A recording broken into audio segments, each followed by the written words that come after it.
Aquí se inicia El Ciudadano TV, con los hechos más sobresalientes de la semana. Noticias.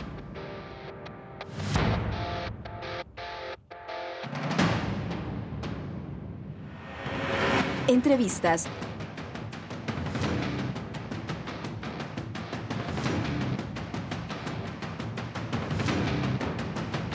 Reportajes.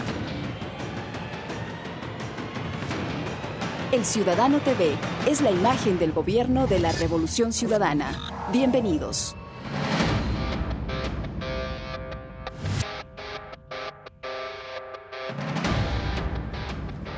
Amigas y amigos, bienvenidos a una nueva cita en su programa El Ciudadano TV, la revista oficial del Gobierno de la Revolución Ciudadana. María Los Ángeles, un gusto saludarte. Igual, Cristian, muchísimas gracias, amigos. En el programa de hoy les presentaremos una importante recopilación de los hechos noticiosos más destacados de esta semana. Iniciamos con los titulares. Jóvenes de todo el mundo rechazan la injerencia imperialista. El presidente Rafael Correa inauguró la carretera Latacunga-Pujilí-La Maná. Elian González, el balserito cubano, ahora ya con 20 años de edad, visita el Ecuador como líder de la juventud de Cuba. El Ciudadano habló con él. Además, en entrevista, Lorena Tapia, ministra del Ambiente, nos da detalles de la disolución de la ONG Pachamama, luego de los incidentes que protagonizaron en la inauguración de la ronda petrolera. Empezamos el programa del día de hoy. Cerca de 10.000 jóvenes de 80 países se dieron cita a la inauguración del 18º Festival Mundial de la Juventud y los Estudiantes en el Parque Bicentenario de la ciudad de Quito. Con el lema Juventud Unida contra el Imperialismo, los delegados de las organizaciones juveniles provenientes de los 5 continentes participaron de una serie de conferencias, seminarios, talleres, foros y Feria del Buen Vivir, entre el 7 y 13 de diciembre aquí en la capital de los ecuatorianos.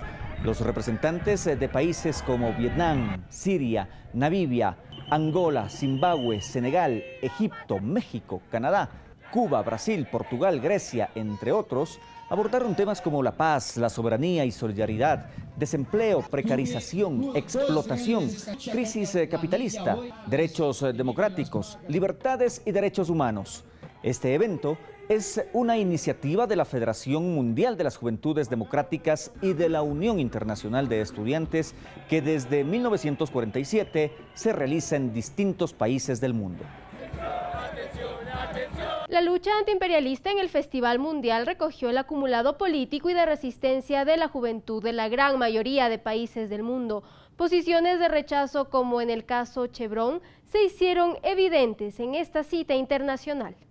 ¿Para qué sirve la OEA si sostiene la hipocresía de callar ante ese colonialismo descarado en pleno siglo XXI?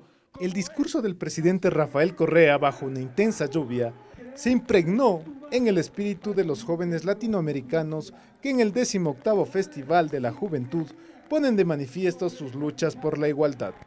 Y nos plantea una cosa que es tal cual.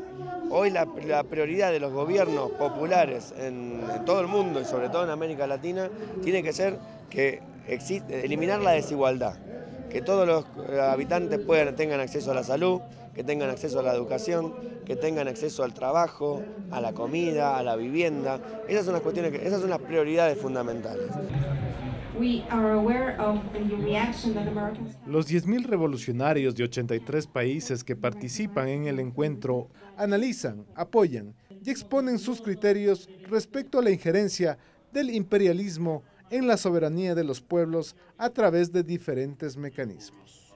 La Comisión Interamericana realmente tiene una visión de los derechos humanos que es claramente parcializada, que responde a unos intereses, a una lógica del capital, del mercado y del gran poder económico y político mundial. Otro episodio que se hizo merecedor al repudio de la juventud es el que Chevron Texaco protagonizó en la Amazonía ecuatoriana, contaminando y causando enfermedades y muertes en más de 30.000 habitantes de la zona. Es un acto que debemos repudiar todos los países unidos, porque esto es una empresa que bajo este nombre está explotando los recursos naturales, está dejando muchas huellas en cuanto a la salud de las personas, está destruyendo los lagos, el medio ambiente. ¡Viva el Sahara libre! El rol de las empresas mediáticas es otra de las estrategias de los grandes poderes, que a los jóvenes les desagrada. Tenemos que luchar por eliminar esa privatización de medios que simplemente difunden lo que a ellos les conviene que la gente sepa y no la realidad de Ecuador. Y creo que sí que una vez más tenemos que seguir luchando porque todo sea igual para todos. Así, las juventudes del planeta levantan su voz contra el imperialismo en el Parque Bicentenario ubicado en el norte de Quito. Con imágenes de Ángel Zulca y Santiago Armas, informó Luis Santiago Ayala, El Ciudadano TV. Gracias a los logros de la Revolución Ciudadana, un estudio realizado en el 2013 por el Programa de las Naciones Unidas para el Desarrollo y la Organización Iberoamericana de la Juventud demuestra que las y los jóvenes ecuatorianos miran su futuro con mayor optimismo respecto a los demás jóvenes de la región. Veamos más de este tema. A pesar de su corta edad, Josué Burneo así recuerda el Ecuador. En lo poco que recuerdo, más de las añoranzas de mi abuelo, de los cuentos, era totalmente un país en un caos, un país humillado, un país sin dignidad. Pero eso ya es pasado, lo reconoce el mismo Josué. Y nosotros como jóvenes estamos observando un cambio fenomenal, observando una mejora en todo tipo, empezamos a crear. Es lo que sienten los jóvenes ecuatorianos de ahora. El contar con espacios de participación gracias a la apertura que les brinda el Estado y la sociedad en general es lo que resaltan jóvenes como Juan Carlos Bustamante. Ahora los jóvenes tienen más oportunidades de participar, de reclamar sus derechos, ¿no? Se ha reconocido a los jóvenes como los actores estratégicos del desarrollo del país. La voz de nuestros jóvenes ahora se escucha fuerte y va acompañada con el cambio de época que vive el país. Ellos sienten, miran, viven este cambio, por eso se proyectan al futuro con esperanza. Así lo refleja un estudio realizado por el Programa de Naciones Unidas para el Desarrollo y por la Organización Iberoamericana de la Juventud. En él se demuestra que las y los jóvenes ecuatorianos miran su futuro con mayor optimismo respecto a los demás jóvenes de la región. Esto por los cambios que ven Lucía Chévez, Gabriela Cabrera y Juan Carlos Bustamante, por ejemplo. Claro, bueno, los sectores estratégicos, ¿no? En cuanto a salud, en cuanto a educación, en cuanto a las obras también, es evidente, se ve las transformaciones, ¿no es cierto? Y se siente. Que a nivel nacional están respondiendo a un cambio de matriz productiva y hay proyectos emblemáticos. Lo veo súper que mejorado en cuanto a lo que es estudio o formación política, en cuanto a lo que es la preparación de jóvenes, también en cuanto a partes y estados en los que los jóvenes se pueden desarrollar. Y es que vivir este cambio de época, observar cómo se construyen carreteras, hospitales, hidroeléctricas, escuelas del milenio y muchas más obras, los convierte en una generación privilegiada, triunfadora, que se siente partícipe del cambio como lo siente Carlos Calderón. Que ahora sí los jóvenes somos considerados y tenemos más potestad, porque ahora gracias a los jóvenes también podemos elegir a nuestro primer mandatario. Una vez más, Ecuador lidera el desarrollo en la región y ahora son sus jóvenes los que lo reconocen. Y es momento de hacer una pausa, pero al volver Elian González, más conocido como el Balserito cubano, estuvo en el Ecuador para participar en el 18º Festival de la Juventud y los Estudiantes.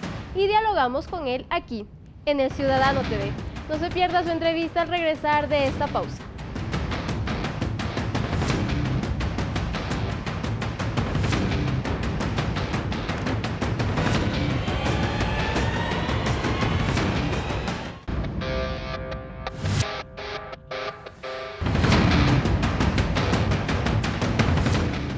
Amigas, amigos del Ciudadano, bienvenidos a este espacio de entrevistas.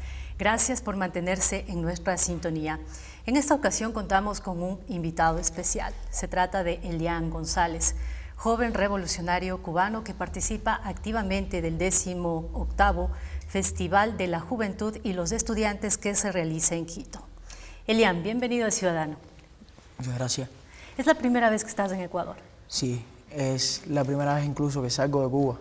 Porque siempre sabemos que el imperio no cesa de buscar la forma de dañar la revolución cubana y por miedo a una represalia luego del triunfo y mi regreso a Cuba no había salido y es un honor que precisamente sea a Quito, sea Ecuador, mi primera salida, un país hermano, un país que va en vías de una revolución ciudadana, y eso es algo que me enorgullece estar hoy aquí en Ecuador. ¿Cómo has visto el desarrollo hasta el momento del Festival de la Juventud, donde miles de jóvenes se unen por un fin común, un mundo más justo y equitativo? Bueno, el festival es un magno evento que agrupa a muchos jóvenes, es difícil de organizar, pero pese a eso ha tenido una excelente organización por parte del COI y todas las estructuras están creadas para que en cada uno de los espacios se tomen los temas que cada cual viene a defender y a transmitirle al resto. Lo principal es solidarizarnos con las causas de los pueblos hermanos, no solo venir a exponer nuestras causas, sino que también conocerlas del resto y ayudar un poco en su desarrollo. Hoy hay diversos temas que nos golpean y son de interés para todos. En el caso de Cuba sería lo más importante el bloqueo y la libertad de nuestros 5 héroes, pero también tenemos otros temas que son los que ya venía planteando también Correa cuando se inauguraba el festival, cuando nos decía que también estábamos en la lucha por la liberación de las Malvinas, que apoyábamos la causa del pueblo palestino, del pueblo saharaui, así como que estamos en contra de todas las guerras intervencionistas y de expansión que hace el imperio norteamericano con sus aliados. También destacaba que es algo que tiene vital importancia hoy, y precisamente porque sea sede de Ecuador, es denunciar en todo momento a la Chevron con la contaminación que viene efectuando en su territorio, que me ha parecido maravilloso, es bellísimo. Ecuador es bellísimo, Quito, y es una lástima que estén dañando de esta forma la Amazonía. Así es. Tú has topado un tema, el imperialismo. Esta doctrina que siempre ha utilizado maniobras para desestabilizar, para desacreditar a gobiernos revolucionarios y progresistas. Y precisamente una muestra de las acciones del imperialismo es lo que sufriste tú hace 14 años, cuando fuiste rehén de la ultraderecha y también de las políticas migratorias de Estados Unidos. ¿Cómo marcó este acontecimiento en tu vida?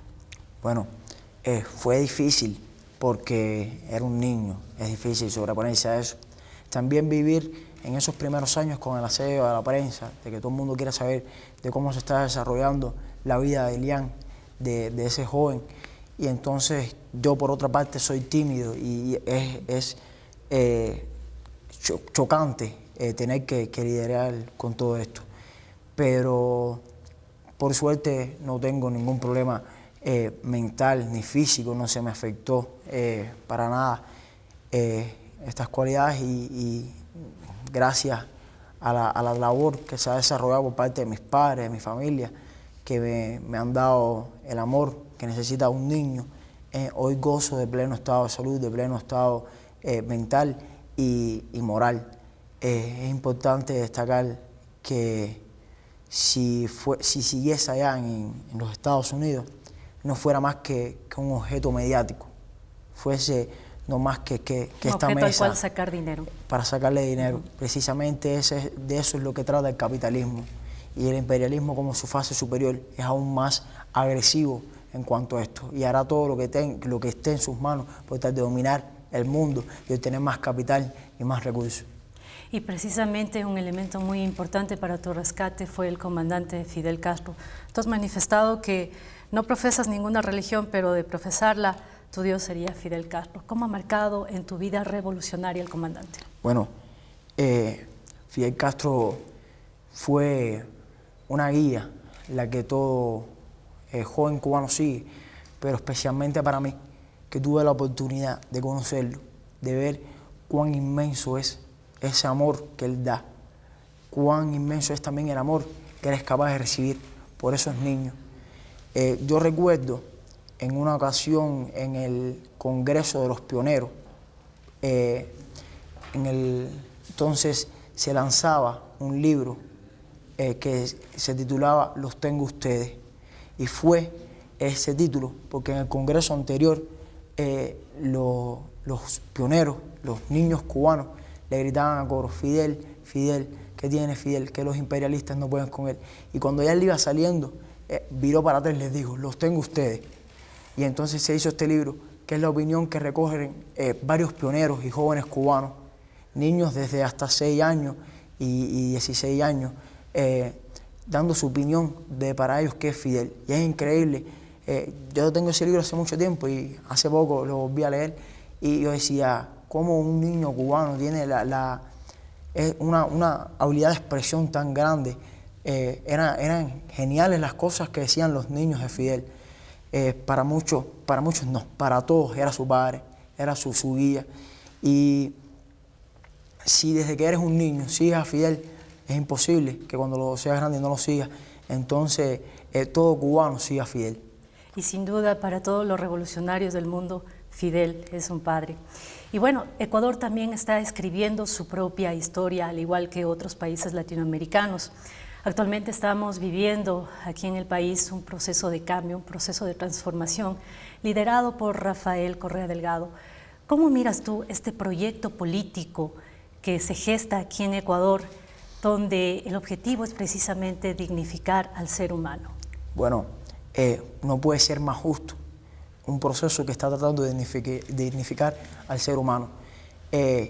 Si está luchando contra que deje de existir esa injerencia del capitalismo, de que se respete el derecho humano, los derechos humanos y que se viva sobre las bases de la equidad, de la igualdad, entonces yo creo que el proceso que está llevando a cabo Rafael Correa es un proceso justo, es un proceso, es el proceso ideal. Ya lo decía anteriormente, es posible que tenga fallas, que se encuentre con baches, pero lo importante no es eso, lo importante es que es el modelo que debemos seguir y que debemos saltar esos baches, debemos y es un proceso, ¿no? También lo decía, cada país tiene su momento histórico y sus circunstancias propias dadas, no es igual para todos. El socialismo no es algo que se copia y se pega de un lugar para otro, hay que saber aplicarlo a las situaciones propias de cada país para que así pueda desarrollarse. Eso nos lo enseñaron Carlos Marx, nos lo enseñó el Che y nos lo ha enseñado Fidel también. Finalmente, Elian, un mensaje para los jóvenes revolucionarios para que sigan manteniendo la esperanza, su ideología y sus convicciones políticas. Bueno, el mensaje que le puedo dar es que apoyen a su presidente que por lo que veo está haciendo todo lo posible por darle un mundo mejor. A los jóvenes del mundo que se integren más a este festival, que cada vez sean más los que vienen aquí a representar a una juventud progresista, porque de esa juventud parte el presidente que después saldrá en ese país a dar la luz de la verdad, porque pues, el ejemplo de Cuba, cuando hablamos de Fidel Castro, cuando Fidel Castro hizo la revolución que hoy tenemos, era un joven de apenas terminaba sus estudios universitarios y ya estaba cogiendo un fusil para defender a su patria, para que no existiera esa injerencia y para que tuviésemos un poco más de soberanía y pudiéramos decidir sobre nuestro futuro. A esos jóvenes que pongan el mayor empeño en esto, que estos jóvenes que hoy están aquí son los jóvenes que después podrán llevar la luz de la verdad a sus pueblos. Agradecemos la presencia de Elian González, joven militante de la Revolución Cubana y quien ha participado activamente del 18º Festival de la Juventud y los Estudiantes. Gracias por su compañía.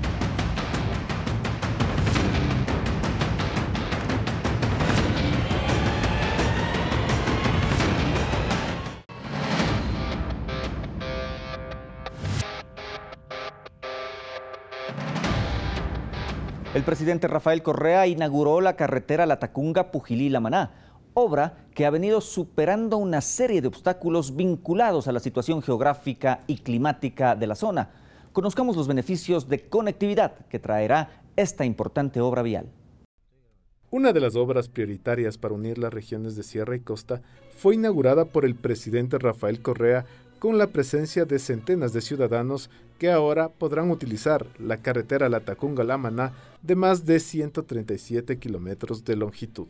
Desde que recuerdo, esa vía era más hueco que vía, peligrosísima, era una ruleta rusa. De Zumbagua a Quevedo nos echábamos 4 horas. Imagínense la Tacunga a Quevedo, por lo menos 2 horas más, 5, 6 horas. Hoy de la Tacunga a Quevedo se echarán unas 3 horas en una vía absolutamente segura. La carretera beneficiará a 500.000 habitantes y es parte de la ruta Manta-Manaos.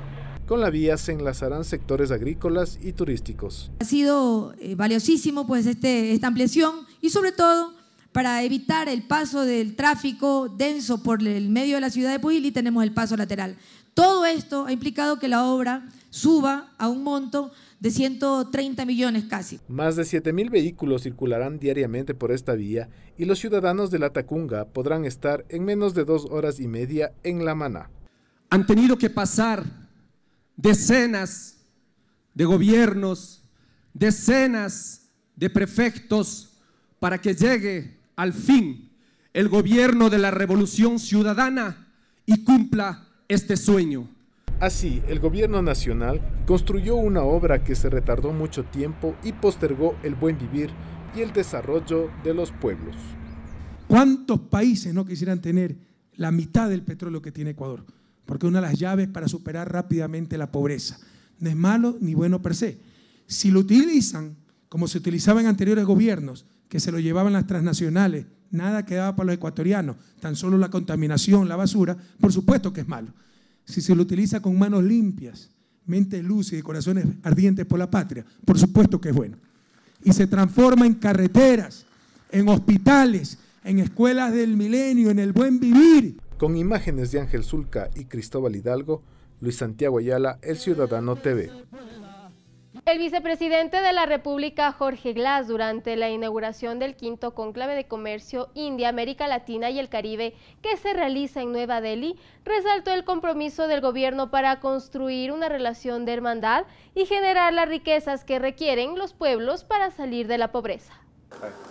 El vicepresidente de la República de Ecuador, Jorge Glass Espinel, mantuvo una reunión en Mumbai, India, con más de 80 empresarios e inversionistas locales. El segundo mandatario cumplió una amplia agenda de actividades en la India, con el objetivo de fortalecer las relaciones políticas y económicas con ese país.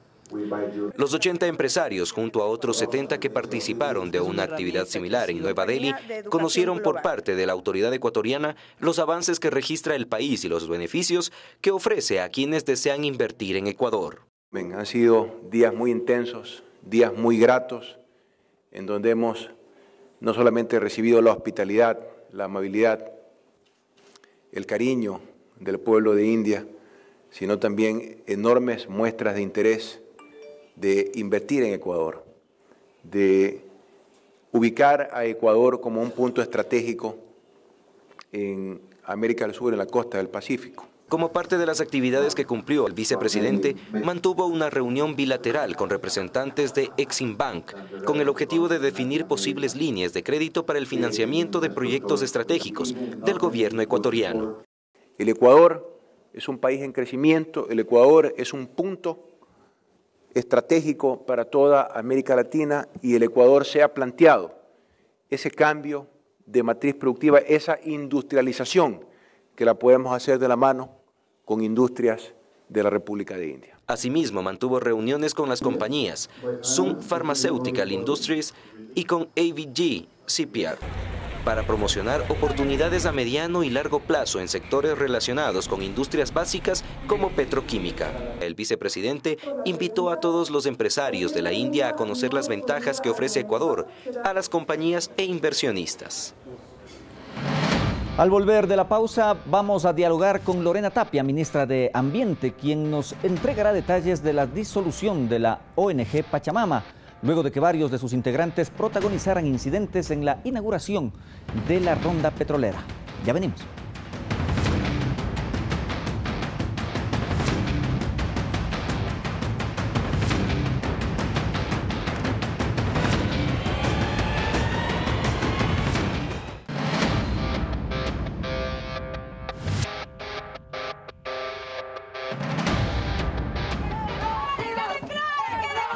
Agresiones verbales y físicas a un diplomático extranjero y a un empresario bielorruso. Por estos hechos, la ONG Pachamama fue disuelta por el Ministerio del Ambiente.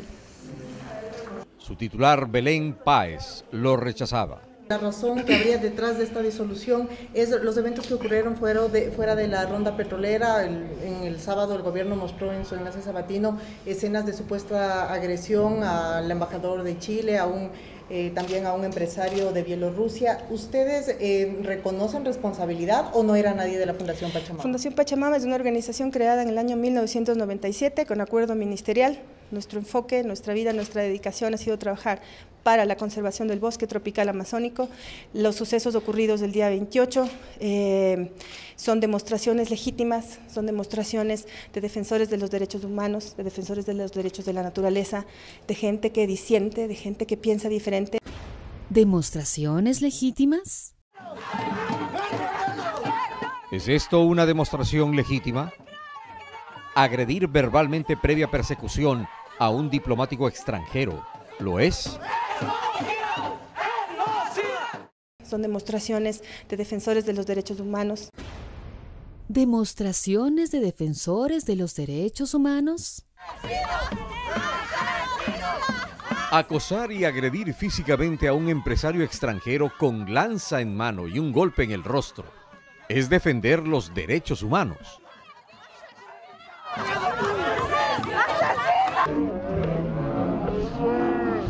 De gente que disiente, de gente que piensa diferente. ¿Gente que disiente, que piensa diferente?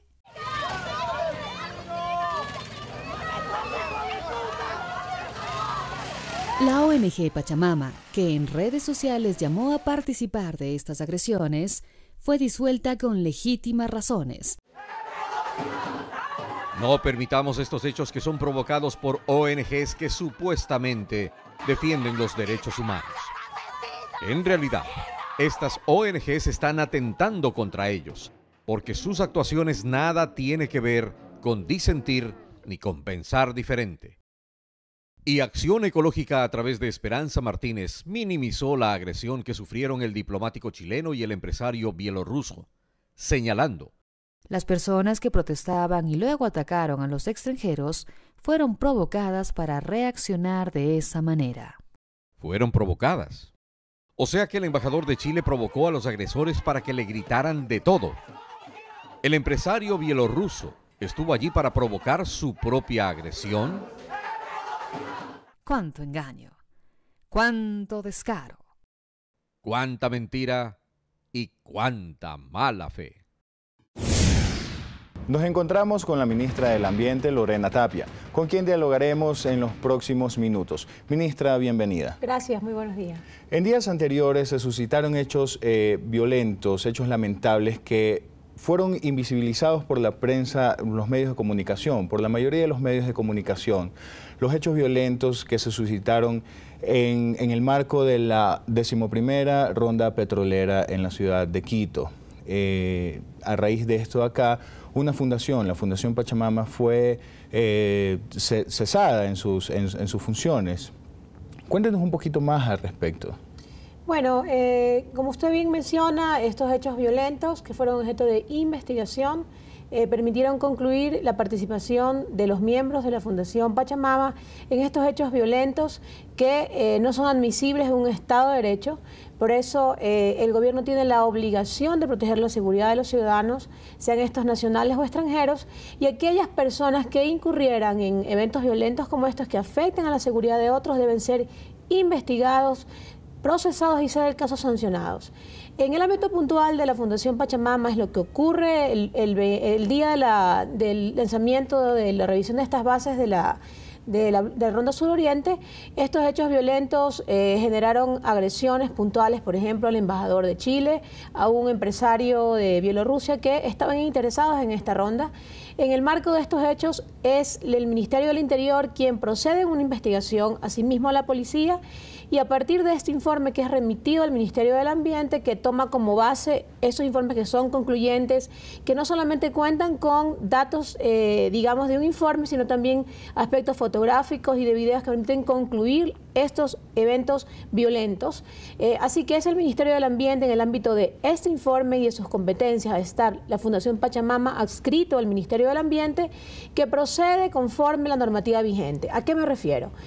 Actualmente el reglamento del Sistema Unificado de Información de las ONGs o de las fundaciones establece causales de disolución. ¿A cuáles me refiero? Aquellas establecidas en el artículo 26, numeral 2, que dicen que cuando se desvían de los objetivos o fines, existe la posibilidad de que estas organizaciones son disueltas.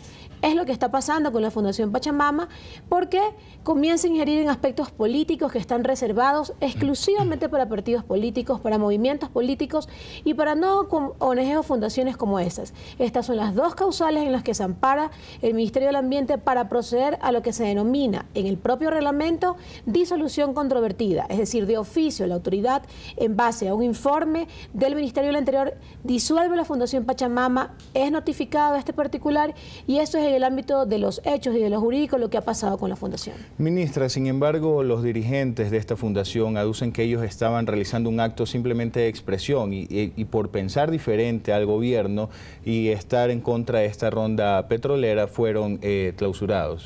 Definitivamente no, le digo, con relación a este informe, los videos, las fotos prueban que no hubo ninguna manifestación pacífica, son hechos violentos que en el ámbito de argumentar libertad de expresión no puede definitivamente tolerarse actos violentos como los que sucedieron, así que eso no es como lo están diciendo. Repito, los informes, los videos, las fotografías prueban que se dieron actos violentos que no son aceptables para ningún ciudadano ecuatoriano. Que había gente infiltrada, dicen, que no pertenece a esta organización. Bueno, independientemente que hubiesen otras personas, lo que es claro es que estaban presentes personas de la Fundación Pachamama, que el Estado cuenta con pruebas para ello y que el Ministerio del Ambiente ha procedido en el marco de esas pruebas y su competencia jurídica. Defensores de los derechos humanos, como la activista El Simonje, han alzado su voz de protesta ante el cierre de la Fundación Pachamama. Sin embargo, no se han expresado ante la violencia que se cometió en ese día en contra de un diplomático chileno y un empresario bielorruso. O sea, si defienden los derechos humanos, ¿por qué no se expresan a favor de una fundación cuyos miembros, como es conocido, realizaron actos violentos y no se pronuncian contra lo que realizaron esos hechos? Porque no hay una consecuencia justamente de lo que usted hace referencia, ¿no? Por un lado, asumen una posición extrema de negar hechos que son evidentes y por otro lado desconocen el derecho de los ciudadanos, que comienza justamente cuando termina aquellos que, teniendo derecho a manifestar de manera pacífica el no estar de acuerdo tal vez con ideas del gobierno, afectan a los derechos de los ciudadanos, sean estos nacionales, en este caso puntual fueron extranjeros, así que hay una inconsistencia de criterio. Lo importante aquí es resaltar que el Estado ha procedido de manera correcta, de manera particular el Ministerio del Ambiente tiene todos los argumentos tanto de hecho como de derecho para haber actuado como actuó. Ministra, ¿la Fundación podrá apelar su cierre o ya es definitivo? ¿Y cómo cuidarnos de que no simplemente cambien de nombre y por ahí aparezca otra organización con los mismos dirigentes?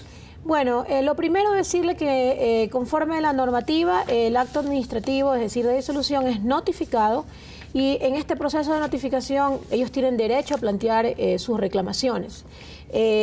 Posteriormente al evento de disolución que se ha dado, lo que procede es la liquidación, pero en este momento están transcurriendo 15 días de la notificación para que ellos procedan a sus reclamaciones, de sentirse con derecho a argumentar lo contrario con respecto a la autoridad ambiental. Pero nosotros estamos seguros como Ministerio del Ambiente de haber actuado, repito, conforme a derecho, que nos asisten las pruebas para poderlo hacer. A su segunda pregunta, bueno, las veces que sea necesario el Estado tiene que hacer cumplir la ley. Existe un decreto que regula el funcionamiento de las fundaciones que les mencionaba, el decreto número 16, que dice exactamente para qué deben existir las fundaciones, qué no tienen que hacer, así que le toca a las diferentes autoridades en el ámbito de sus competencias verificar que esto sea cumplido, que la ley no sea letra muerta, que las fundaciones estén para lo que deben hacer. Es decir, Pachamama es el caso de una fundación que desvía de sus objetivos, que está generando actos de violencia, que está incidiendo en temas de política del Estado, pero hay casos de fundaciones que actúan positivamente. El Ministerio del Ambiente tiene tiene casos de fundaciones exitosas con las que trabaja bien.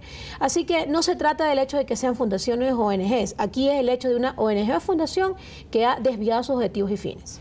En ese punto, ministra, ¿hay alguna otra fundación u organización que esté incurriendo en este mismo...? Bueno, sabemos también dentro de las investigaciones que existe una ONG también denominada La Hormiga, que no está registrada en el Ministerio del Ambiente, sino en otra entidad pública, que también hubiera participado de estos actos de violencia que están siendo investigados y que será el Ministerio competente quien tendrá que pronunciarse con relación a su disolución o no.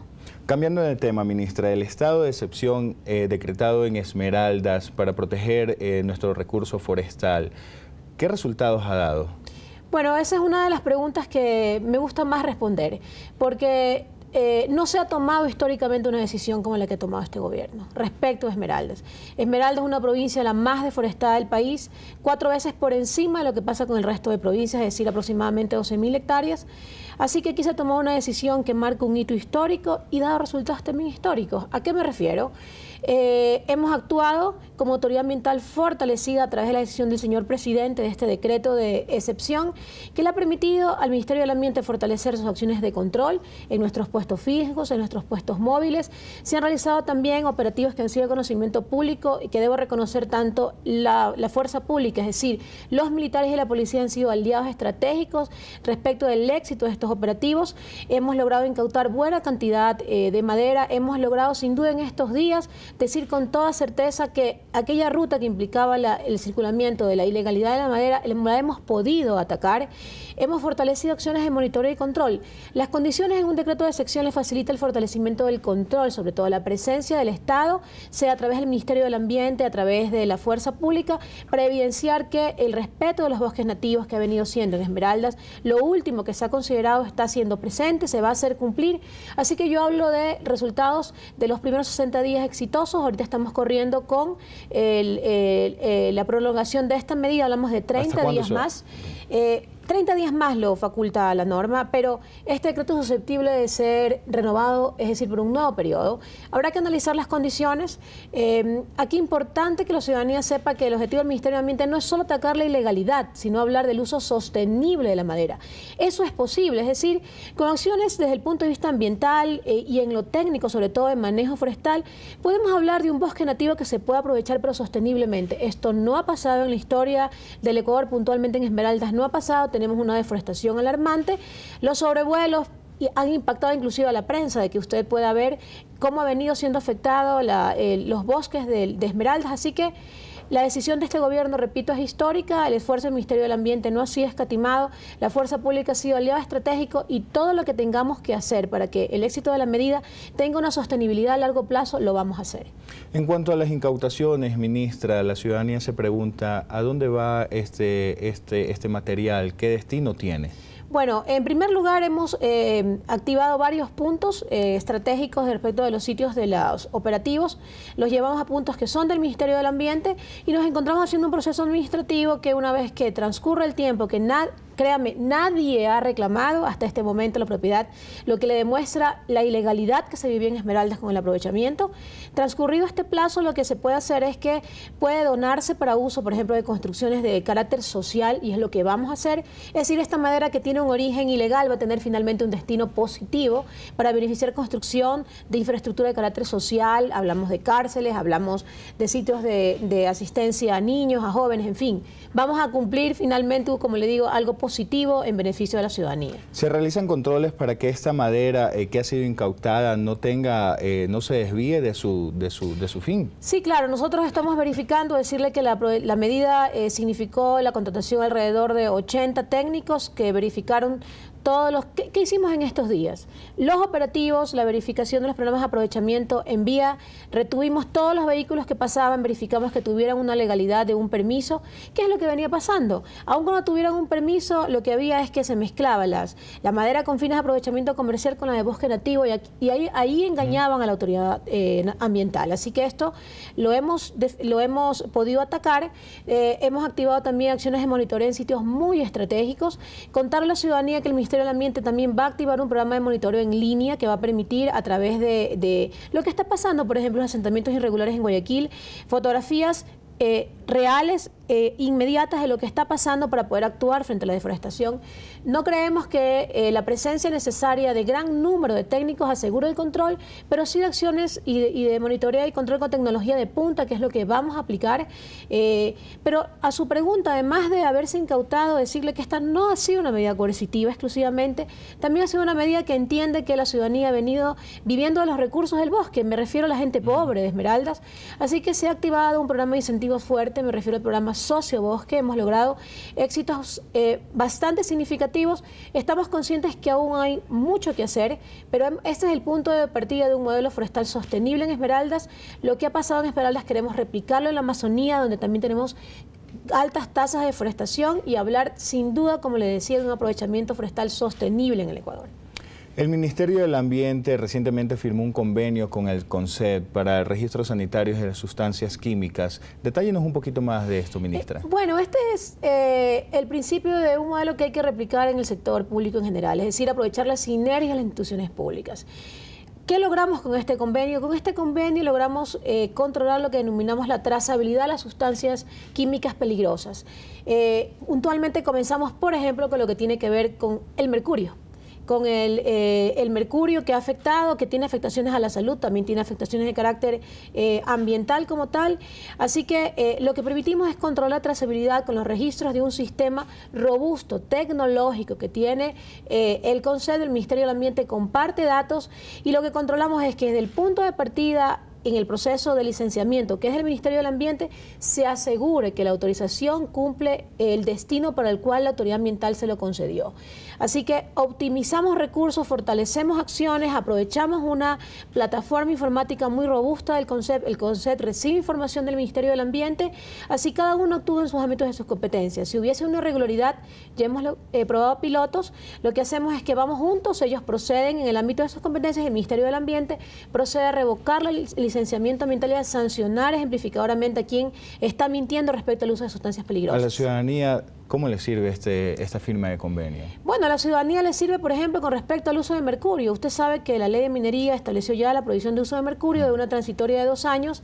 Es probar a la ciudadanía que el Estado ecuatoriano, con estas sinergias de instituciones, está actuando ya con resultados concretos. No hemos esperado, digamos, que a partir de la ley comenzar a hacer esfuerzos. Nos preparamos antes, actuamos responsablemente, nos preocupamos de dar acciones concretas que miran no solamente el tema ambiental. Yo siempre digo, lo ambiental y lo social van de la mano, es algo integral.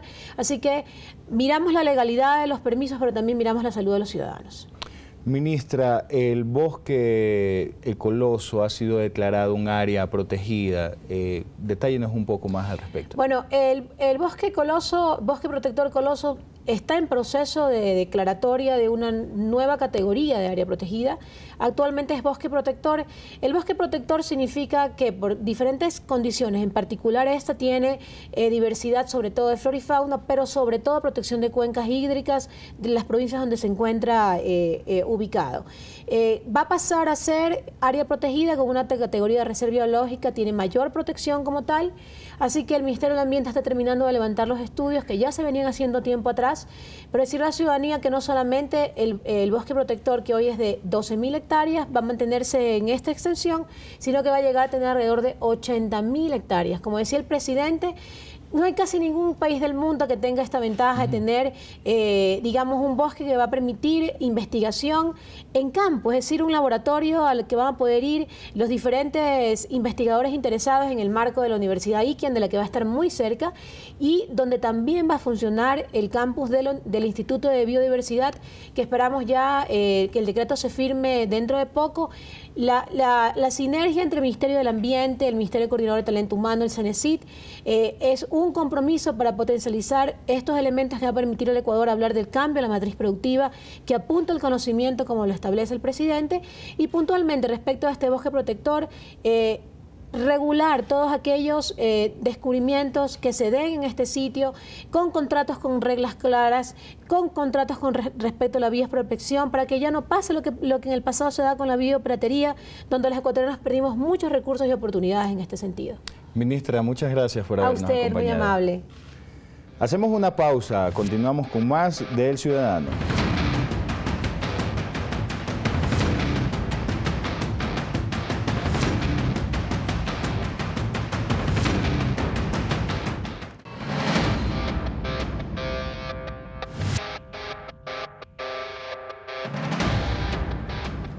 Cuenca cumplió 14 años de la declaratoria como Patrimonio Cultural de la Humanidad por parte de la UNESCO. Con diversos actos artísticos y culturales se recordó este acontecimiento en homenaje a la Atenas del Ecuador. Veamos un informe de Edison Flores desde la ciudad de Cuenca. El Centro Histórico de Cuenca, una muestra de la cultura en el país. Hace 14 años fue declarado por la Organización de las Naciones Unidas para la Educación, la Ciencia y la Cultura, UNESCO, como Patrimonio Cultural de la Humanidad. Para esta celebración se dieron eventos que constaron de demostraciones culturales, gastronómicas y de su arquitectura. Además, muy merecido por Cuenca, es un reconocimiento al patrimonio existente en el ámbito histórico, cultural y sobre todo de su gente, ¿no? Y la gente está comprometida en conservar este patrimonio y en cada día hacer realmente este destino turístico un destino de excelencia. Vale mencionar que el patrimonio cultural se subclasifica en tangible, que son los bienes materiales realizados por la mano del hombre, e intangible, que agrupa las manifestaciones culturales. Es así que este esfuerzo se ha visto reflejado en un nuevo reconocimiento, Jean-Paul Ayer, que entregó la Organización de Ciudades del Patrimonio Mundial. La celebración inició con una serenata ciudadana denominada Por eso te quiero Cuenca. Este espacio congregó a turistas propios y extraños, quienes observaron el arte de los cuencanos tanto en música, literatura, gastronomía, así como en artesanías. Otro acto fue el de la Catedral Vieja, donde se entregó la presea Cuenca Patrimonio Cultural de la Humanidad a los artesanos Miguel Plaza y Antonio Domínguez, que hicieron posible la recuperación y conservación de los íconos de la arquitectura patrimonial de Cuenca. Por supuesto, y no solo eso, sino que los cuencanos nos apropiemos de esa declaratoria, es decir, que vivamos la declaratoria de patrimonio, que seamos parte de la declaratoria de patrimonio y que nosotros seamos los principales custodios de que Cuenca siga siendo considerada patrimonio cultural de la humanidad y la sigamos viviendo en su plenitud. Cuenca cumplió 14 años de haber sido declarada por la UNESCO, situación que llena de orgullo a sus ciudadanos. Bien, contento de que podamos tener algo positivo para la ciudad de Cuenca y para todos los turistas que vienen acá. Los que somos cuencanos nos sentimos orgullosos de tener ese privilegio, porque no todos los países tienen ese privilegio de tener una ciudad como la nuestra. Eso todo el mundo tiene que sentirse, en Ecuador tiene que sentirse orgulloso, no solo los cuencanos. Eso es algo que no está, digamos, nadie creía que eso iba a pasar. Y es un orgullo para la ciudad de Cuenca que siga siendo patrimonio cultural. De esta manera, Santana de los Cuatro Ríos de Cuenca, ciudad que viene cargada de historias, trabaja todos los días junto a sus ciudadanos para mantener el orgullo de ser el patrimonio cultural de la humanidad. Con imágenes de Gerardo Vélez y Andrés Reynoso, Edison Flores, El Ciudadano TV. La estrella 11 de Emelec se celebró con música, alegría y con deseos de mejores días para el campeón del fútbol nacional. Por fin, exclamó el presidente Rafael Correa, hincha número 1 del equipo eléctrico, cuando recibió a los vencedores en el salón de banquetes del Palacio de Carondelet. Veamos. Este lunes, Carondelet recibió a los flamantes campeones del fútbol ecuatoriano, el Club Sport Emelec.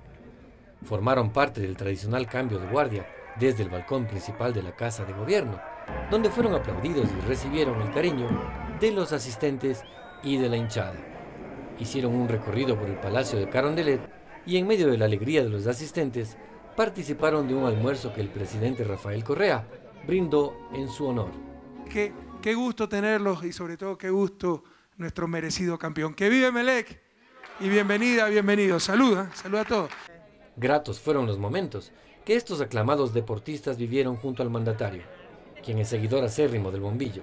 Muy contento, la verdad agradecido con el presidente, con todos los que hicieron posible esta venida acá. Y bueno, la verdad que ser agasajado por el primer mandatario de nuestro país nos pone contentos. Compartir un almuerzo, un momento agradable, es muy importante para nosotros como pueblo y bueno, estamos festejando el campeonato del cual es hincha también el presidente y bueno, con mucha felicidad de haberlo conseguido. Jugadores, cuerpo técnico, dirigentes y viejas glorias festejaron junto a Rafael Correa su estrella número 11. Él vivió todo ese emelecismo. Casualmente le estamos haciendo un libro para él porque se lo merece. Ayudó mucho Emelec Yo le escribí un Twitter, le dije, Presi, invíteme al almuerzo con el campeón. Y el día miércoles los asesores del presidente se comunicaron conmigo vía telefónica para decirme que el presidente me había invitado para que esté aquí en el almuerzo. Y así es que estoy aquí. Una celebración inolvidable. Santiago Duque, El Ciudadano.